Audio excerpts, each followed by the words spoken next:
मम्मा हमारी जाति कौन सी है? रुको, इसका जवाब मैं देती हूँ। आपको पता भी है क्या ऐसी फालतू में ज्ञानी बाबा बन रही हो? तरीके से पूछना है तो पूछ, वरना भाग यहाँ से। प्लीज बताइए गुरुदेव, मैं आपके चरणों में हूँ। ठीक है, चल अब आराम से बैठ और सुन मेरी बात।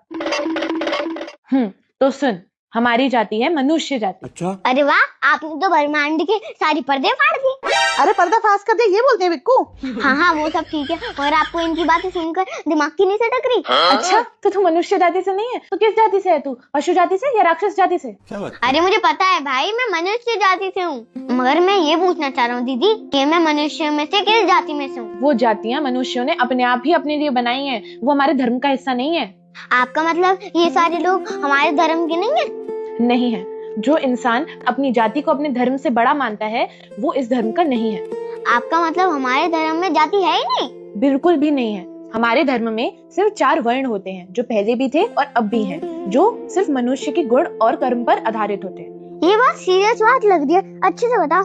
अब देख, हमारे धर्म में 4 वर्ण होते हैं। एक वर्ण होता है जिसमें विद्वान लोग आते हैं, जिन्हें चीजों की जानकारी होती है, जो समझदार होते हैं, जिन्हें हम आज की भाषा में साइंटिस्ट, प्रोफेसर्स या एडवाइजर्स कह देते हैं। उन्हें उस टाइम पर हम ब्राह्मण कहते थे।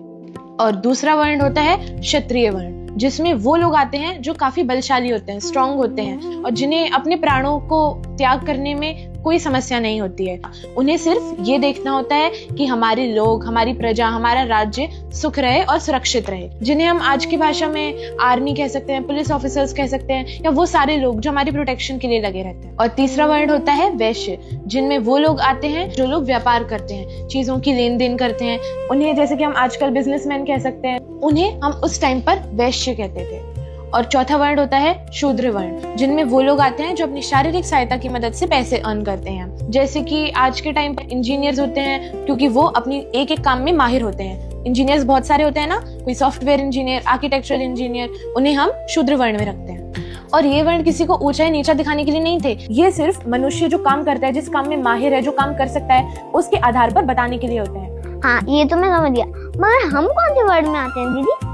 हमारे दादू और पापा कृषि का काम करते हैं, और इसी वजह से हम वर्ण व्यवस्था के हिसाब से वैश्य हैं। तो मतलब मैं वैश्य हूँ? नहीं, हमारी इस बेहतरीन वर्ण व्यवस्था को इसी सोच ने बर्बाद कर दिया, जब धीरे धीरे लोग अपने कर्म से नहीं, जन्म से अपनी वर्ण को चुनने लगे। अब जब तू बड़ा हो जाएगा तब तेरे कर्मों पर निर्भर करेगा कि तू कौन सी वर्ण में बिलोंग करता है। वाह, कितनी अच्छी व्यवस्था थी ना। और पता है इससे भी सुंदर चीज क्या थी? अगर एक ही परिवार में 4 बच्चे हो तो चारों वर्ण के हो सकते थे। कितनी सुंदर चीज है कि एक ही परिवार में 4 वर्ण के बच्चे, पर इतनी सुंदर वर्ण व्यवस्था को हमने अब बर्बाद कर दिया।